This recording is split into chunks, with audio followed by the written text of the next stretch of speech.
కొత్త సర్పంచులు ఊళ్ళో యువతకు పండుగ పూట క్రికెట్ టోర్నమెంట్ పెట్టుకుంటా పండుగ జోసు పెంచే పని పెట్టుకున్నారు. సిద్దిపేట జిల్లా తౌట మండలం చందాపూర్ గ్రామ సర్పంచ్ చందా లావణ్య స్వామి ఏం చేసిర్రంటే ఊరి పిల్లలు ఆటపాటల్లో కూడా రానియాలని ఇట్లా క్రికెట్ టోర్నమెంట్ పెట్టిరట. మొదలు క్రికెట్ బ్యాట్ బట్టి సర్పంచ్ లావణ్య పెనిమిటి స్వామి ఇట్లా ఆట సురువు చేసిండట. చూడుండ్రి.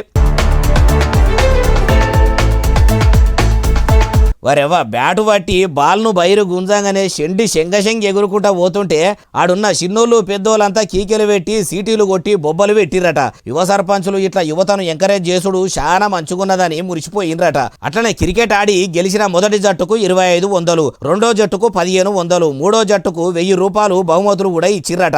ఆటల్లో అందరు రాణించాలి, చదువులతోని పాటు ఆటల్లో కూడా యువత ముందట ఉండాలని ఇట్లా పండుగ పూట వయసు పోరగాండ్ల జోషు నింపేందుకు ఈ ఇగురం చేసిర్రట.